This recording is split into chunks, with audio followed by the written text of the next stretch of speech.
Hello out there in Armchair Dragoon land. I almost said Armchair General land. That's not quite right. Oh, it's been one of those days. So, anyway, I've got an unboxing video for you. And, of course, the bonus is this lovely bedspread that is in such wonderful pastel colors, so I apologize for that. But my black cover is over here being host to Elder Sign currently, so that's another write-up for the site that's going to come up momentarily. So, anyway, this game here came from GMT. It came from the GMT sale, the 2018 sale, the infamous 2018 sale, I should say, because so many of you out there have probably ordered something from them and are still waiting. Even by the time this video gets up on the site, you're probably still waiting for the game. So the only thing I can say about that is I know that it's a relatively small company. They don't have a ton of full-timers there, and they had a huge response to their sale. This game that I ordered took 2 weeks to ship. So some of you out there are still waiting, I know, and you've waited 4 weeks at least. But rest assured, I'm sure it's still coming. Heck, if you're watching this in 2019, you won't care. Maybe GMT will have a sale next time. So, oh, I didn't expect peanuts. That's nice. I pre-cut the tape. Oh, this is good. So I'm going to try to do this without getting freaking peanuts all over the place. This particular game is Rebel Raiders on the High Seas by Mark McLaughlin and developed by Fred Schlachter? Schlachter. Okay, GMT Games 2013, so it's a little bit older game. And you know, those pickings in the GMT sale were a little on the lean side, but you know, I don't know. It was kind of a tough decision as to what I was going to get. This particular one, it wasn't so much a matter of slim pickings really, because I was kind of interested in this title. It was more of a, do I want this one or this one? Do I want to spend 35 or 45? What can I get under the radar, basically? So there we go. And I really liked the look of this one because it has kind of a grand strategic feel to it. I'm not much for tactical Civil War combat. Some games I kind of like Fury in the West, the Battle of Shiloh. That was kind of a fun game. The other thing about this game that really got me, though, solitaire suitability of 7, so it's high, and that's great. Complexity 3, low. That's even better because I don't really have a lot of time to go through manuals and such. But let's go ahead and open this thing up and see what we have. My hand won't shake. That would be great. Note to editor, might need to fast forward this puppy. This is probably something else I should have done ahead of time. But from the looks of things, it's got a little card-driven system here, just like most GMT games are. This is always fun doing one-handed. Keep your jokes to yourself. All right. So we've got a huge bag of dice right off the bat. Of course, as anybody knows me, I'm a big fan of them. We got 8 6-sided dice. Nice. And we've got, looks like stands, and I believe that's for the, probably the fleets. I don't know. I always guess at these things, and I'm usually terribly wrong. We've got some cards. Naval Assault. We've got more cards.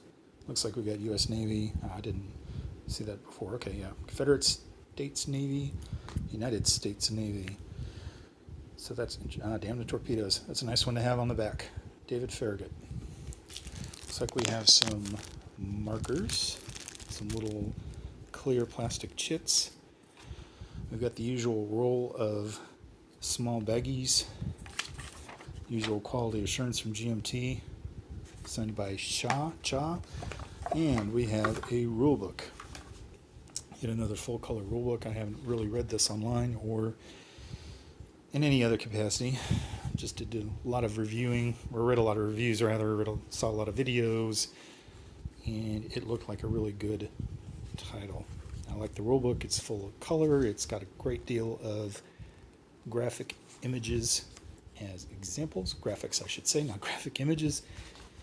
Like I said, it's been a long day.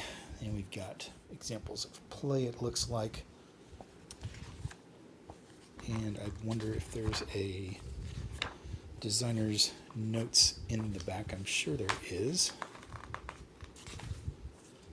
Oh, there isn't. That's interesting. Well, we've got cards and rules index, and that's it. Maybe that comes in another book. So let's see what else we have here.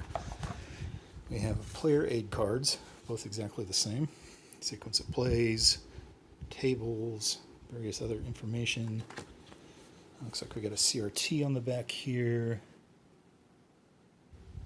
Playing piece and key rules, quick check table. All right. That's a one-sided, or two-sided document, I should say. And we've got our chits. There's the, I guess maybe those standees are for these guys, admirals. You got some really nice looking counters here. It's not very thick, but it's pretty decent, and they're all decent sized. I think this cost me $35 with shipping, so that's not too bad. We got some more nice counters here. Of course, we got a plethora of U.S. Navy ships compared to these southern ships, and I was looking to see if any of them were named, and they're not, it doesn't look like. The types are listed. I wonder if they're on the back side. Probably nope, they're not, just sunk, it looks like. So it's the type of ship, but it's not the actual name. Gunboats, blockade runners, etc. Oh, here we go. There are some names. Well, it doesn't look like the southern ships have them. That's interesting. But over here, there we go. I just flipped it over when I shouldn't have. Sorry about that. Okay. Yes, there's some names there. Lehigh, Passaic, Roanoke. But it looks like for the most part they're all just kind of generic. That's kind of a disappointment.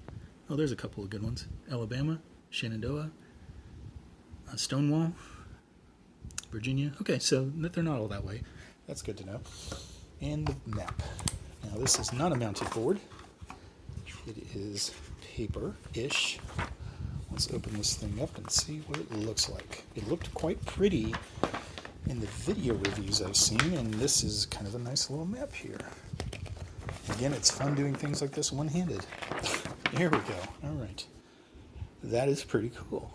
I like the art, the locations. I like the photographs or engravings, I guess they might be, reproductions.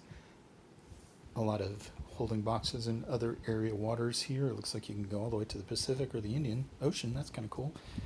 Brazilian coast, Caribbean. So it covers pretty much the whole gamut of the seaboard, it looks like. It'll be interesting to get into it and see exactly how complex it is. Like I said, it's a 3 out of 10.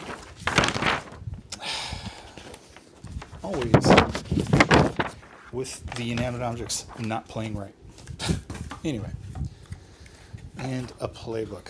This is something that GMT does quite often, and it usually is some kind of very detailed explanation of the rules. And it looks like we've got advanced game rules. So we've got optional rules in this one.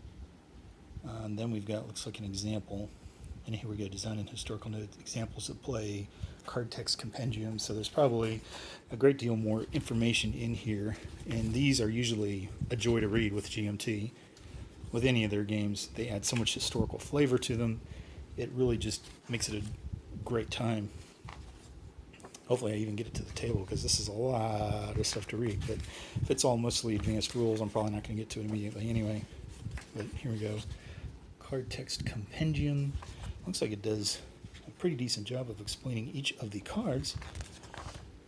Let me see if I could show you.